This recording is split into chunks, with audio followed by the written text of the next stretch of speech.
News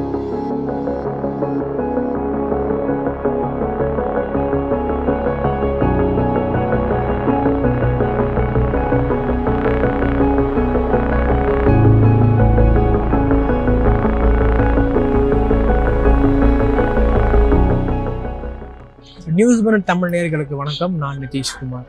Samagra சிக்ஷான் Abhiyan திட்டத்தின் கீழ் தமிழக அரசுக்கு வரக்கூடிய 2000 கோடியை ஒன்றிய அரசு நிறுத்தி வைத்துள்ளது.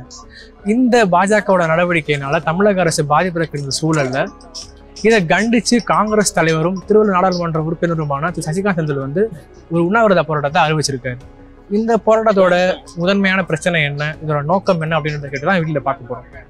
இந்த விஷயத்துக்குள்ள போறதுக்கு முன்னாடி ஒரு சின்ன reminder and request. News minute Tamil Newslaundry நம்ம ஒரு கம்ப்ளீட் ஆட் ஃப்ரீ பிளாட்ஃபார்ம். எந்த விதமான அரசாங்க விளம்பரமோ அரசியல் கட்சிகளோட விளம்பரமோ கார்பரேட் ஆட்ஸோ நம்பி இயங்கக்கூடிய ஊடக நிறுவனங்கள் அல்ல, முழுக்க உங்களாதரவோடு இயங்கக்கூடிய ஊடக நிறுவனங்கள். ஆகவே நம்ம செய்கின்றபடி உங்களுக்கு பிடித்திருந்தால் தொடர வேண்டும் நீங்கள் நினைச்சிங்க அப்படின்னா இந்த QR கோட் மூலமா உங்க ஆதரவு தெரிவிக்கலாம்.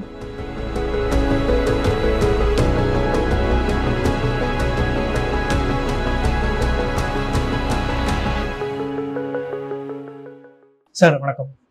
சார் ஃபர்ஸ்ட் கொஸ்டின் என்ன அப்படின்னா, உங்களுக்கு இந்த போராட்டம் பண்றதுக்கான தேவை என்ன நீங்க நினைக்கிறீங்க? இன்னைக்கு நீங்க சொன்ன மாதிரி நம்மளுடைய தமிழ்நாடு, கேரளா, அப்புறம் வெஸ்ட் பெங்கால் இந்த புதிய கல்விக் கொள்கையை ஒத்துக்கலைன்ற காரணத்துக்காக கல்வித்துறையில் வரக்கூடிய எல்லா நிதி உதவிகளையும் ஒரேடியாக கிளப் பண்ணி அதை கொடுக்க மாட்டோம்னு நிறுத்திட்டாங்க.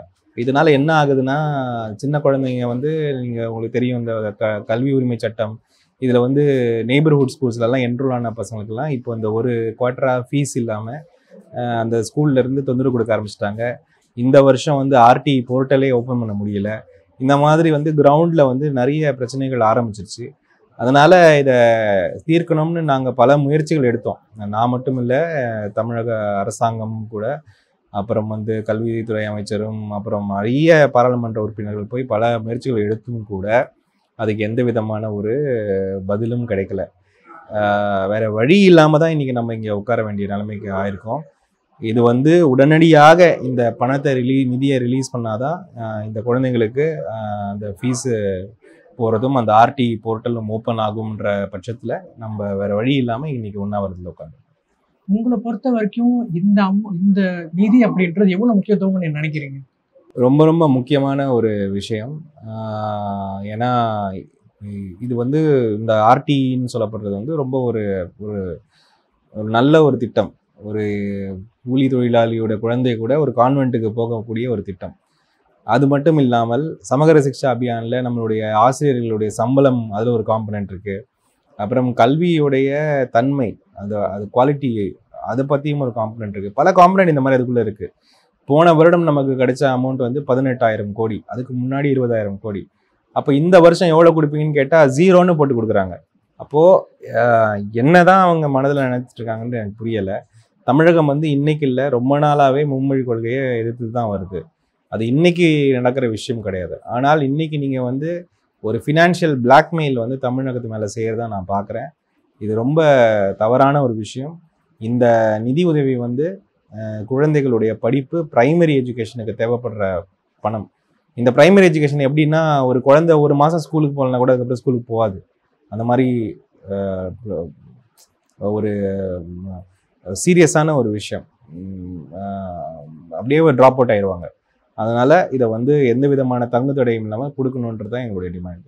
இந்த ஃபண்டை ஸ்டாப் பண்ணுறதுனால என்ன பிரச்சனைகள் வருது? கிரவுண்டில் எப்படி மறைமுகமாக பிரச்சனைகள் வருது, நேரடியாக பிரச்சனை வருது? நேரடியாகவே பிரச்சனை வருது. இப்போ RT போகிற குழந்தைங்களுக்கு ஃபீஸ் கட்ட முடியல, வேலை செய்கிற ஆசிரியர்களுக்கு சம்பளம் கொடுக்க முடியல. இப்போ தமிழக அரசாங்கம் அவங்களுடைய நிதியிலேருந்து கொடுத்துட்ருக்காங்க. எவ்வளோ நாள் கொடுக்க முடியும்? ரெண்டாவது நாங்கள் என்ன கேட்குறோம்னா, இந்த நிதி தமிழக மக்களிடமிருந்து கலெக்ட் பண்ணப்பட்ட நிதி தானே. இது ஒன்றிய அரசு எங்கேருந்தோ மரத்துலேருந்து பிடிச்சிட்டு வரலையே.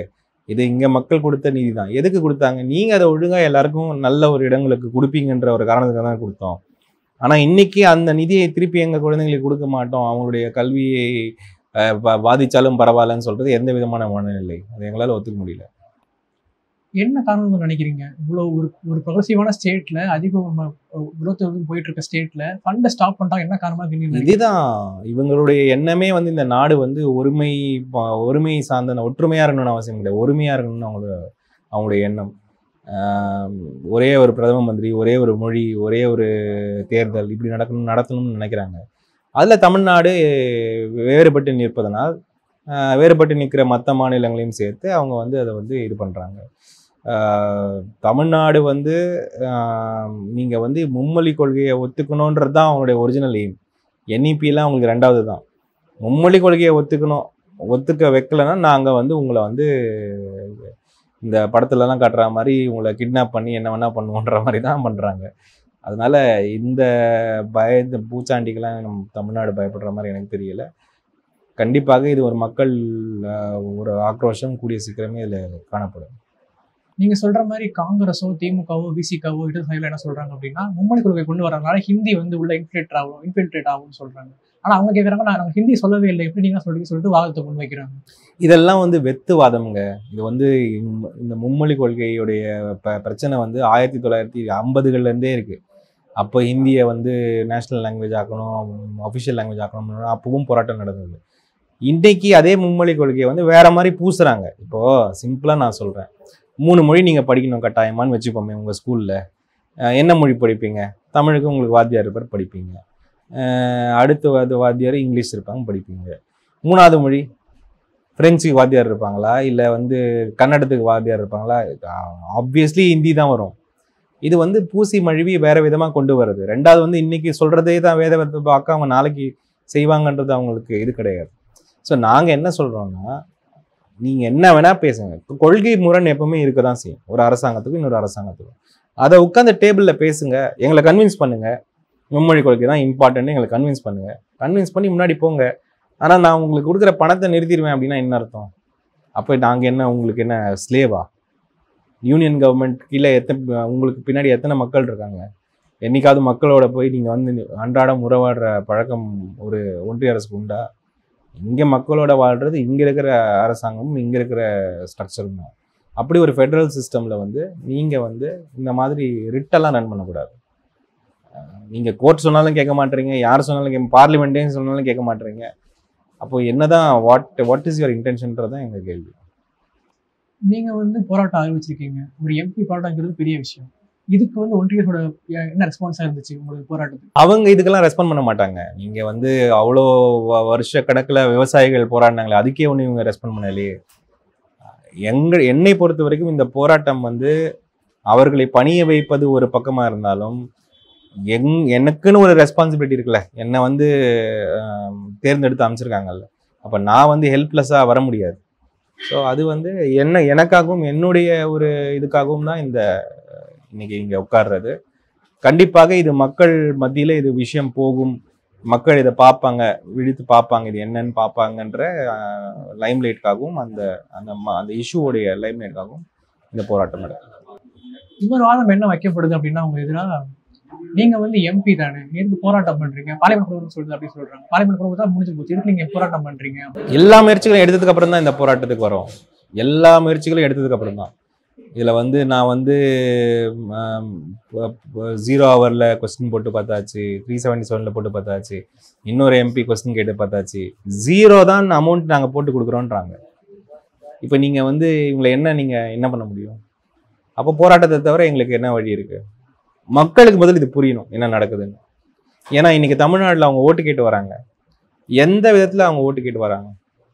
நாங்கள் சிம்பிளாக அவங்க சொல்கிற ஒரு விஷயம், இப்படி நீங்கள் வந்து மக்களுடைய வாழ்வாதாரத்தையும் வாழ்வியலையும் நீங்கள் வந்து நசுக்கணுன்ற ஒரு குறிக்கோளோட நீங்கள் வந்து இங்கே வந்து தமிழ்நாட்டுக்குள்ளே இங்கே அவங்கக்கிட்டேயே போய் நீங்கள் வந்து எங்களுக்கு நீங்கள் வந்து ஓட் பண்ணுங்கன்னு சொல்லும் போது உங்களுக்கு அது முரணா தெரியலையா? முதல்ல போய் அந்த அமௌண்ட்டை வாங்கி கொடுக்குற வழியை பாருங்க, அதுக்கப்புறம் நீங்கள் மதத்தை பார்த்துக்கோங்க. சப்போஸ் அந்த ஃபண்டை வந்து இப்போ வரைக்கும் ரிலீஸ் பண்ணலை அப்படின்னா அடுத்த நடவடிக்கை என்னவா இருக்கும்னு நினைக்கிறீங்க உங்களோட? கண்டிப்பாக இது வந்து ஒரு பெரிய லெவல் எடுக்கப்பட வேண்டிய ஒரு விஷயம். ஏன்னா இது வந்து 2 விஷயம். ஒன்று, இது குழந்தைகள் சார்ந்தது, அவங்களால அவங்களுடைய உரிமைகளுக்காக பேச முடியாது, அதை பேச வேண்டியது நாங்கள் தான் பேசியாகணும். 2வது, இது கல்வியை சார்ந்தது. எனக்கு என்னவோ தமிழ்நாடுடைய கல்வி சிஸ்டமையே கல்வி முறையில் மேலே வர குழந்தைகள் எல்லாரையுமே வந்து டவுன் பண்ணுறதே ஒரு ஒரு ஒரு இன்டென்ஷனாக வச்சுருக்காங்களோன்னு கூட எனக்கு டவுட் வருது. ஏன்னா இது ஒரு அருமையான இயங்கிக்கிட்டு இருக்க ஒரு சிஸ்டமை வந்து இன்னைக்கு வந்து நீங்கள் பல முறையில் தாக்கிட்டீங்க. அதுவும் ஹையர் எஜுகேஷன்லாம் வேற லெவலில் அட்டாக் நடந்துட்டு இருக்கு. ஸோ அப்படி இருக்கும் பொழுது இதுக்காக நாங்கள் வந்து நிற்கணும். ஒரு பெரிய மக்கள் போராட்டமாக இது உருவாகணும்ன்றது என்னுடைய கோரிக்கை. அவங்க என்ன சொல்றாங்க அப்படின்னா, ஹிந்தி படிக்கிறது என்ன தப்பு, பசங்க அறிவு நீங்க குறைச்சி மதிப்பிடுறீங்க நீங்க. இல்லை, யாருமே எதை படிக்கிறத பற்றி தப்புன்னே சொல்லலையே. நீங்க வந்து முதல்ல ஒன்றை வந்து திணிக்காதீங்க. திணிப்பது தான் எங்களுக்கு பிடிக்கல. திணிக்கிறது வந்து நாங்கள் ஒத்துக்க மாட்டோம்.